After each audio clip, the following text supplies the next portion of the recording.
I've already talked about the grid, but today I will talk about the boot and how very often they come hand in hand.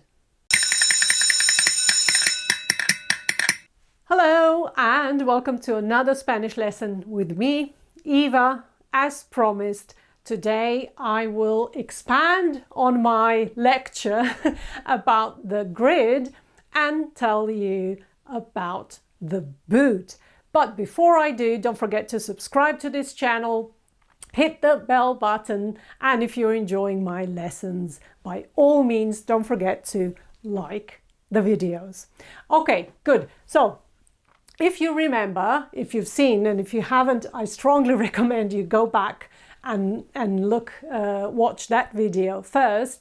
I talked about the famous grid and how helpful it is when you are learning either pronouns or the verbs. Okay, so I'm going to give you two examples of the grid, one where we are conjugating a verb, one where we list possessive pronouns, and then I will show you how the boot plays in, or how where the boot comes in. Okay, so as promised, first the grid where we conjugate a noun, and I'm going to conjugate the noun tener, to have, in the present tense. Okay, so it would be tengo, tienes, tiene. I have, you have, he or she has. Tenemos, tenéis, tienen. We have, you have, they have. Okay, so this is just an example of how we use the grid when we are learning, practicing verbs, conjugations. Okay, again, verb tener, verb tener, or to have.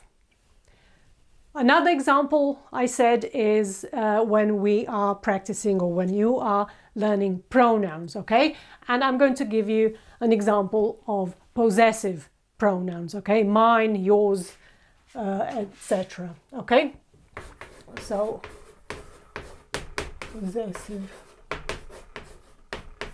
possessives. Let's just do it like this. Okay, good. Let's say we are talking about friends. Okay, a friend or a girlfriend or a boyfriend. Okay, whether it's a girlfriend or a boyfriend, in other words, whether we are talking about amigo or amiga, my friend or my boyfriend and my girlfriend, my will be me. Your amigo or your amiga in Spanish will be tú. Tu amigo, tu amiga. His friend, again, boyfriend or girlfriend, it doesn't matter, or her boyfriend or girlfriend, it doesn't matter, will be su. Okay? If this friend here is ours, then we say nuestro amigo. But if it's a girlfriend, then it's nuestra amiga. Okay, a different ending here. Same if this friend is yours. I will say Mario es vuestro amigo. He's your friend. But if I'm talking about Maria, then Maria es vuestra amiga. Vuestra with an a, okay, a feminine ending here. And finally, if it's theirs, if Mario is their friend or Maria is their girlfriend, again we say su. Okay, So I've given you two examples of the grid. As I said, one for the verb, one for the pronouns, which is when the grid really comes in very handy.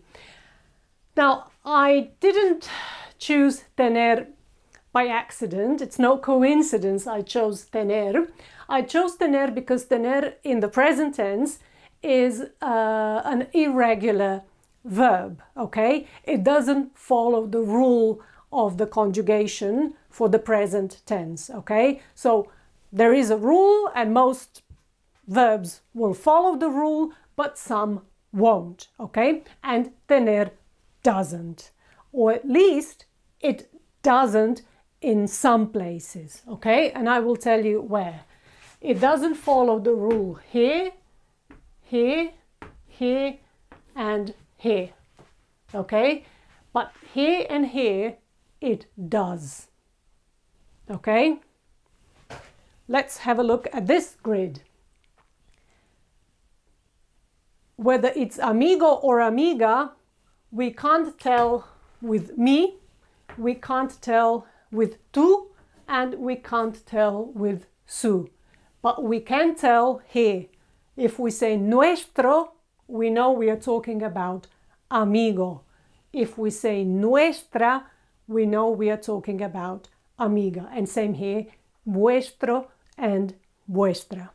Okay? So, if you maybe, well, I will take a step back. Maybe you can take a step back. And let's just circle the ones that kind of stand out, okay? Or that don't follow the rule. Here.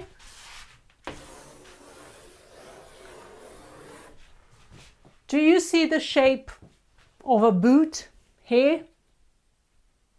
It's not the best looking drawing, the best looking boot, but you see what happens, that the first person plural and the second person plural often play by their own rules, okay?